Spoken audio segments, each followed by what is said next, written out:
The wind howled through the trees as the old Chevy rumbled down the cracked asphalt road that led deep into the forgotten woods. The air was thick with the smell of wet leaves and the distant sound of owls echoing across the night. Inside the car, 4 friends sat in nervous silence, the tension broken only by the hum of the engine and the occasional crunch of gravel beneath the tires. Jake, behind the wheel, was grinning like a kid on Christmas morning, his eyes shining with anticipation. He was the kind who thrived on danger, always the first to volunteer for anything reckless. Emily sat next to him, clutching her camera like a lifeline, trying to steady her nerves.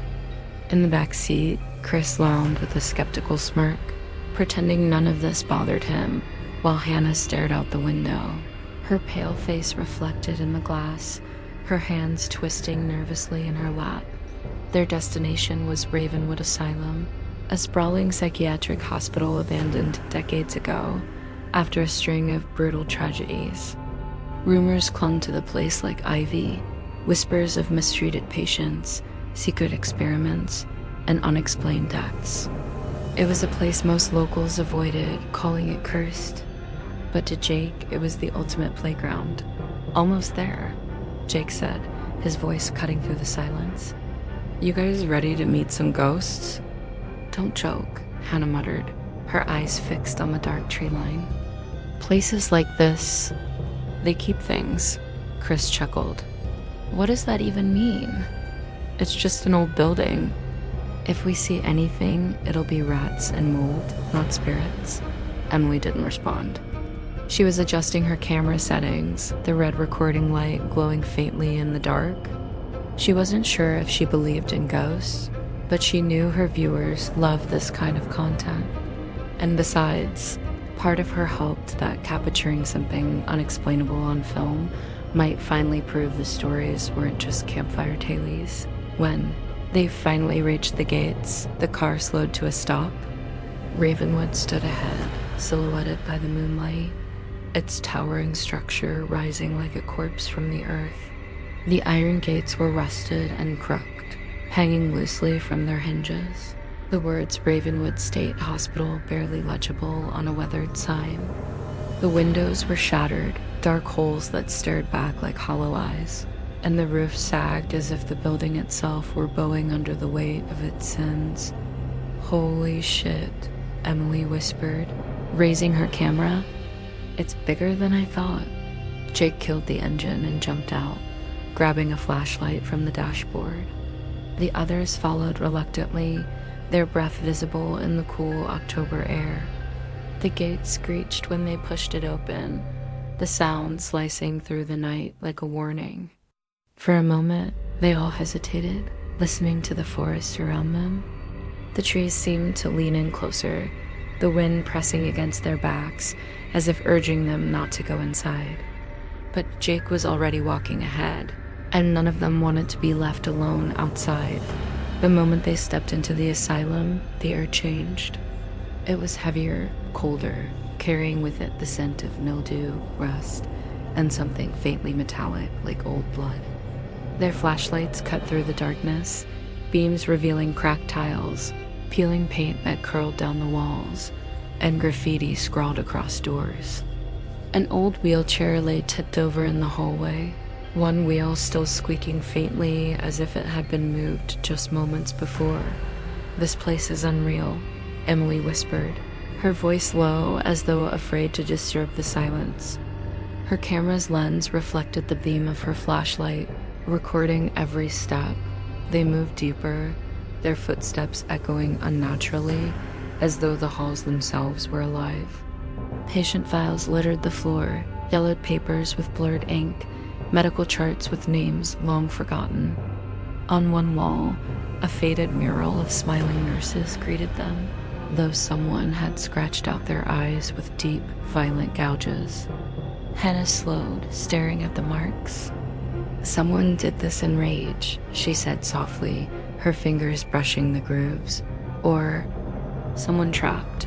A loud clang echoed from above, sending their hearts racing. It was the sound of something heavy being dragged, followed by silence. Jake grinned nervously. Guess we're not the only ones here. They found a staircase and began to climb, the metal groaning under their weight. At the top, a long hallway stretched into the dark, doors on either side marked with faded plaques. Ward C, Ward D, Ward E. The walls were covered in strange stains, the ceiling sagging with water damage. Emily checked her camera again. "That's weird," she muttered. "Battery's almost dead." It was fully charged. "Old buildings mess with electronics," Chris said, though his voice trembled. They opened a door to one of the patient rooms. Inside was a rusted bed frame, the mattress torn open, stuffing spilling onto the floor. The walls were covered in carvings, lines, circles, jagged shapes that made no sense. Hannah leaned closer. "These aren't random, they're symbols." The air suddenly grew colder.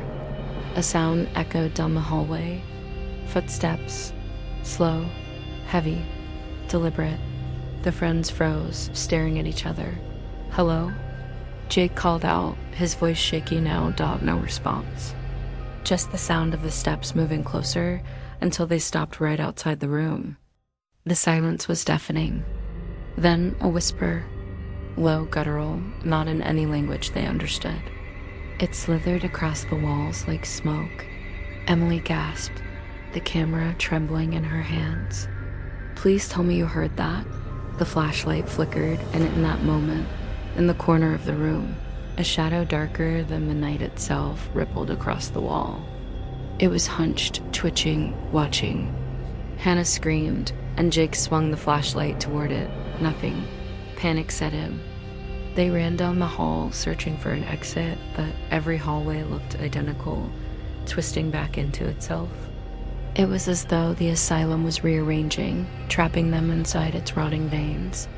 They stumbled into a large room, the air thicker here, suffocating. The electroshock therapy ward. Rusted chairs lined the walls, each fitted with cracked leather straps. In the center stood a single chair that looked oddly clean, as though waiting for someone. Emily's camera flickered back on by itself.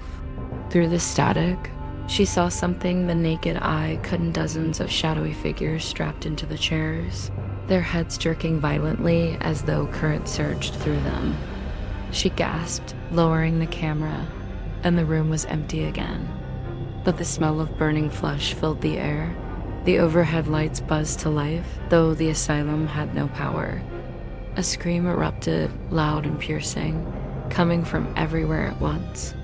Jake was yanked backward suddenly, slammed into the wall so hard the plaster cracked. His flashlight rolled across the floor. Chris lunged to grab him, but an unseen force dragged Jake toward the central chair. The straps snapped into place, binding his wrists and ankles. "Help me." Jake screamed, thrashing wildly. The chair sparked to life. Electricity surged, his body convulsing violently. The smell of smoke filled the room as his screams rose higher, then cut off abruptly. The straps released, and his limp body slumped to the floor. But when they rushed to him, something was wrong. His face was twisted into a grotesque smile, his eyes black pits staring into nothing. Slowly, his head turned toward them, and he began to laugh.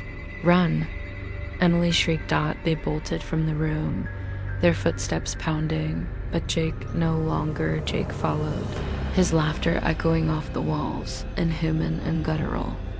They turned corners blindly until they found an exit door. Bursting through it, they stumbled into the night air, gasping in relief, but their relief turned to horror. The asylum was gone. Behind them was no building at all, just an endless forest stretching in every direction. The road, the car, everything had vanished. Emily raised her camera with trembling hands. On the screen, through the grainy static, she saw all three of them, herself, Chris, and Hannah, strapped into electroshock chairs, their bodies jerking violently as they screamed over and over. Stuck in an endless loop, she lowered the camera. Standing next to her was Jake, smiling that awful, empty smile, The last thing the camera captured before it fell to the ground was Jake leaning close, his voice guttural, inhuman, whispering, "Welcome home." The screen went black. Please like and subscribe channel Fear Frequency for more horror stories. Thank you.